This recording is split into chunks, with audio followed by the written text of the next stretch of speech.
Hello friends, welcome to the new episode of my channel. আমি অরিত্র। তো এখন আমরা কথা বলছি অ্যানোরা বলে ছবিটা নিয়ে, যে ছবিটা অস্কার জিতেছে এবং একটা নয়, বেস্ট পিকচার ক্যাটাগরিতে নয়, অনেকগুলো মাল্টিপল অস্কার জিতেছে actually. Best actress, director, editing অনেকগুলো জিতেছে। এবং কমেন্ট সেকশনে বহু লোকে কমেন্ট করছিল যে এই ছবিটা নিয়ে রিভিউ করো। তো দেখুন, এই ছবিটা আমি দেখলাম রিসেন্টলি এবং আমার ছবিটা দেখে মনে হয়েছে যে it's a strictly one time watch. ঠিক আছে, আমি অনেস্টলি বলছি, এটার জন্য হয়তো অনেকে আমাকে গালাগালি দিতে পারে যে হ্যাঁ তুই সিনেমা কিছু বুঝিস না। আমার ছবিটা এন্টারটেনিং লেগেছে। ঠিক আছে, ছবিটা মানে একটা পোর্শনের পর থেকে প্রচন্ড এন্টারটেনিং হয়ে যায়, প্রচন্ড মানে কমেডিটা দারুণভাবে ওয়ার্ক করেছে, প্রচন্ড ফানি ওই জায়গাটা। এবং ছবিটা শেষের দিকে গিয়ে যে মানে রোম্যান্সটা দেখতে পাই আমরা, ওই হেঞ্চম্যানটা মানে ওই বড় লোক ছেলেটার যে হেঞ্চম্যানটা আসে ওকে নিতে, সেই লোকটা এবং এই হিরোইনের অ্যানোরার মধ্যে যে আমরা রোম্যান্সটা দেখতে পাই, ওরা কথা বলছে, প্লেনে করে যাচ্ছে, ওই পোর্শনস গুলোতে ইমোশনস গুলো মোটামুটি ভালো ওয়ার্ক করেছে, সেটা আমার ভালো লেগেছে। এবং মাইকি প্যাটিসনের পারফরমেন্স কিন্তু খুবই ভালো। এবং আপনাদেরকে এটাও বলে রাখি, মাইকি প্যাটিসন কিন্তু এর আগে once upon a time in হলিউডে কাজ করেছিল, খুব ছোট একটা রোল ছিল, বাট সেটা দেখেই কিন্তু শন বেকার তাকে এই ছবিতে কাস্ট করেছে। এবার অ্যানোরা কেন আমার এক্সট্রাঅর্ডিনারি ছবি মনে হয়নি, ঠিক আছে, আপনারা এই ডিরেক্টর শন বেকারের এর আগের যদি প্রিভিয়াস কাজ দেখে থাকেন, সেখানে ক্যারেক্টারগুলোর মধ্যে যে ডেপথ থাকে, ঠিক আছে, সেই ক্যারেক্টারগুলো রিয়েলিস্টিক ক্যারেক্টার। ঠিক আছে, এখানে যেন একটা মানে ফ্যান্টাসি ওয়ার্ল্ডের মতো ক্যারেক্টার, মানে ক্যারেক্টারটার যে নেচার, যে ব্যাকগ্রাউন্ড থেকে আসছে এবং যা কাজকর্ম করছে, দুটোর মধ্যে কোনো সামঞ্জস্য নেই। মানে কি দেখাচ্ছে, এই মেয়েটি একটা স্ট্রিপিং ক্লাবে কাজ করে, এই অ্যানোরা বলে মেয়েটি। এবার সে তার যখন একটা বড়লোক ছেলের সাথে দেখা হচ্ছে, ঠিক আছে, এবং তার প্রেমে পড়ে যাচ্ছে, এই যে প্রেমে পড়ে যাওয়ার ব্যাপারটা, প্রথমে তো হ্যাঁ বলছে টাকার বিনিময়, তো ও তো নিজেও গোল্ড ডিগার, ও তো চাইছে, ও তো ইমপ্রেস হচ্ছে এই বড় একটা লাইফস্টাইল দেখে। এবং ওর কি প্রিভিয়াস এক্সপিরিয়েন্স নেই, ও একটা এরকম লেভেলে কাজ করে, তো ওর কি একটা এক্সপিরিয়েন্স নেই যে এরকম বড় লোকেরা এই নাইট ক্লাবগুলোতে কেন আসে, তারা কি করতে আসে, তারা কি আদৌ ওই মেয়েটার সাথে প্রেম করতে আসে নাকি কি কারণে আসে? এটা তো ওর একটা পাস্ট এক্সপিরিয়েন্স আছে।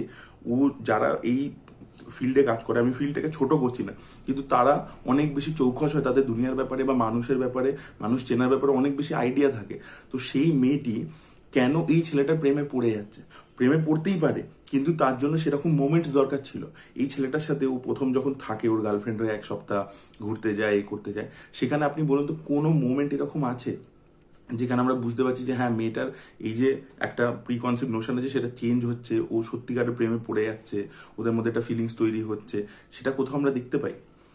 ওরা যে এটাকে যে ওরা পরে একটা ইনফরমেশন হিসেবে দিয়েছে যে না এই ছেলেটা মানে কেয়ারলেস, ঠিক আছে, ও বড়লোক বাবার ছেলে, ও ভালোবাসবে না। এবং এই মানে মানে একটা কোথাও কি মার্জিনালাইজ গ্রুপ এদের কথা বলা হচ্ছে যে তারা কোনোদিনও এই ভালোবাসা বা সমাজের মধ্যে অ্যাকসেপ্টেন্স পাবে না।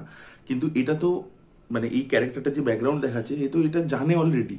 ঠিক আছে, রিয়েলি আপনারা শন বেকারের অন্য ছবি দেখে নিন, সেখানে ক্যারেক্টারসগুলো অনেক বেশি অ্যাওয়্যার, অনেক বেশি রিয়েলিস্টিক, অনেক বেশি গ্রাউন্ডেড, তাদের মধ্যে কমপ্লেক্সিটিস অনেক বেশি। সেখানে এই অ্যানোরা ক্যারেক্টারটা মানে হুট করে প্রেমে পড়ে গেল, তার মানে মানে কত সিম্পল সারফেস লেভেল ক্যারেক্টার।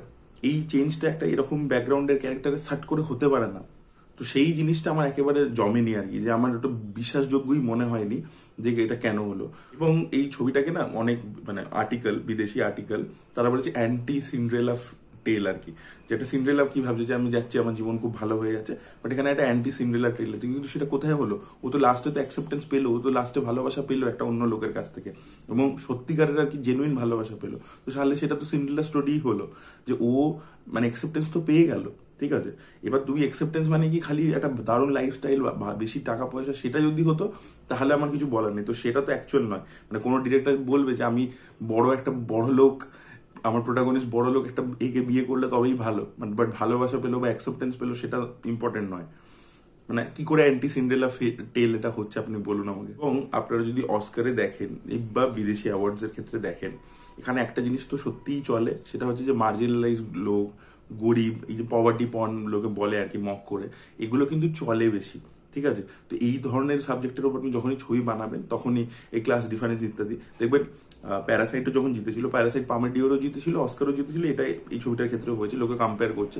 ওই ছবিটার মধ্যেও এই ধরনের থিমস রয়েছে, ক্লাস ডিফারেন্স রয়েছে, গরিব বড় লোক, এই ব্যাপারগুলো রয়েছে, সেটা এখানেও আর কি একটা কোথাও গিয়ে রয়েছে। কিন্তু দুটোকে আমি সেম লেভেলে রাখবো না কোনোদিনও।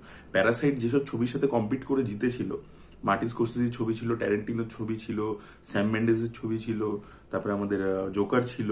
তো এই ধরনের ছবির সাথে কম্পিট করে সেই ছবিটা জিতেছিল, এবং বং জুন-হো কনসিস্টেন্টলি ভালো ছবি বানাচ্ছে। শন বেকারও এর আগে ছবি বানিয়েছে, ভালোই বানিয়েছে, কিন্তু আমার মনে হয় না যে এই ছবিটা কোনোভাবে ডিজার্ভিং। এবারে যে ছবিটার পাওয়া উচিত ছিল সেটা হচ্ছে সাবস্টেন্স ছবিটা নিয়ে আমি কথা বলেছিলাম, আমার চ্যানেলে ভিডিও আছে, আপনারা চাইলে চেক আউট করে দেখতে পারেন। সেখানে যে লেভেলে পারফরমেন্স ছিল, অ্যাক্ট্রেস হিসেবেও মানে ডেমি মুরের পাওয়া উচিত ছিল, এবং ছবিটার যে বক্তব্য, ওই ছবিটার যে মেকিং, সবকিছু মিলিয়ে বডি হররটাকে যেভাবে এক্সপ্লোর করেছিল, ওই ছবিটা 100% ডিজার্ভ করে।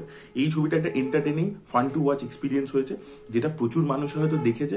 এবং দেখুন, আমাদের ইন্ডিয়াতে তো যারা দেখেছে বোঝাই যাচ্ছে ছবিটার প্রথম দিকে প্রচন্ড মানে রয়েছে, সেক্স সিনস রয়েছে, তো সেটার জন্য লোকে দেখেছে, কারণ লোকে এগুলো দেখতে পছন্দ করে। বিদেশি ছবি মানে আমাদের এখানে তো মানে আগে থেকে চলন আছে যে কলকাতা ফেস্টিভ্যালের লোকে লাইন দিয়ে ইউরোপিয়ান ছবি দেখতে যেত, বিকজ ওখানে মানে বোল্ড সিনস থাকে বলে। তো সেই জন্য প্রচুর মানুষের দেখেছে, এটা তো কোনো নতুন কথা নয়, এটা কোনো লুকিয়ে রাখার। অনেকে হয়তো এসে কমেন্টে জ্ঞান কপচাবে, কিন্তু অ্যাকচুয়ালি তারা দেখেছে এই কারণ। আরো একটা ব্যাপার হচ্ছে অস্কারের ক্ষেত্রে, যে পাশের যে ছবিগুলো আছে সেই ডিরেক্টরদের সাথে কোনো কন্ট্রোভার্সি জড়িয়ে আছে কিনা, বা অ্যাক্টর অ্যাক্ট্রেসের সাথে কোনো কন্ট্রোভার্সি জড়িয়ে আছে কিনা, সেই ছবিটা নিয়ে কোনো রকম। আজকালকার দিনে তো সব জায়গাতে একটা মরাল পুলিশিং এর ব্যাপার চলে এসছে, তো আর্ট হিসেবে সেটাকে মানে কনসিডার করা হচ্ছে না, তার সাথে অন্য কি জড়িয়ে আছে সেগুলোকেও দেখা হয়, সেগুলোকেও কনসিডার করা হয়।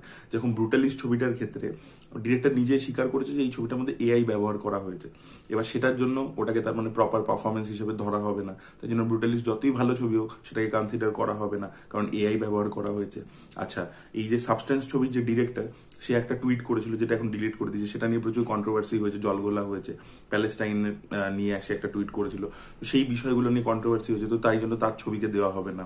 তারপরে এমিলিয়া পেরেস বলে যে ছবিটা, সেখানে ট্রান্সজেন্ডারদের পোর্ট্রিয়ালটাকে নিয়ে একটা কন্ট্রোভার্সি হয়েছে, যে একদম ইনকারেক্ট পোর্ট্রিয়াল হয়েছে, তো সেটাকেও দেবে না, যেহেতু মার্জিনালাইজড আরেকটা কমিউনিটিকে প্রপারলি মানে সেটাকে নিয়ে যেহেতু একটা কন্ট্রোভার্সি হয়েছে, তো সেটাকে দেবে না। এবং মেক্সিকান কালচারের এখানে নিয়ে প্রবলেম হয়েছে, তো সেটাকে দেবে না। কনক্লেভ ছবিটার ক্ষেত্রে পোর্ট্রিয়াল অফ চার্চ নিয়ে প্রচুর কন্ট্রোভার্সি হয়েছে ক্যাথলিক গ্রুপ থেকে, তো সেটাকে দেবে না। তো এই জন্য পাশের যে ছবিগুলো রয়েছে, সেই ছবিগুলোর সাথে যে যে কন্ট্রোভার্সি জড়িয়ে রয়েছে, যে যে জিনিসপত্র জড়িয়ে রয়েছে, সেই কারণে সেগুলোকে নিয়ে সেগুলোকে দেবো না। এই ছবিটার সাথে সেরকমভাবে কিছু জড়িয়ে নেই, সিম্পল ফান টু ওয়াচ ছবি, এবং মার্জিনালাইজ লোকেদের গল্প বলছে, ওই ক্রাইটেরিয়াটাকে ম্যাচও করছে, প্লাস ছবিটার সাথে কোনো কন্ট্রোভার্সি জড়িয়ে নেই ডিরেক্টর অ্যাক্টর কারোর সাথে, তো তাই জন্য এই ছবিটাকে দেওয়াটা অনেক বেশি সেফ একটা জিনিস। ঠিক আছে, এই জিনিসগুলো কিন্তু অস্কারে অ্যাকচুয়ালি মানে কনসিডার করা হয়। আপনারা ভাবছেন যে হয়তো ঢপ দিচ্ছে, এটা কিন্তু আপনারা পড়ে দেখতে পারেন। এগুলো নিয়ে প্রচুর আর্টিকেল লেখালেখি বিদেশি মিডিয়া করছে, যারা এগুলো নিয়ে কথা বলছে, যে এগুলো কিন্তু সত্যিকারের হয়েছে। অন্য ছবিগুলোর সাথে যেহেতু কিছু কন্ট্রোভার্সি জড়িয়েছে, ওগুলোকে কনসিডার করেনি, এটাকে দিয়েছে। ঠিক আছে, কিন্তু এটা শন বেকারেরই মানে অন্য ছবির থেকে অনেক খাটো ছবি, ক্যারেক্টারের মানে অনেক বেশি শ্যালো ক্যারেক্টারটা, ডেপথ নেই সেই লেভেলে, ছবিটার মধ্যে ইমোশন কিন্তু সেইভাবে নেই। হ্যাঁ, ছবিটা কমেডিটা সত্যি ওয়ার্ক করে, ইটস আ ফান রাইড, এবং ছবিটা যে জনরাটাকে বারবার চেঞ্জ করতে থাকে, সেগুলোর জন্য একটা মজা লাগে দেখতে, তো সেগুলো রয়েছে।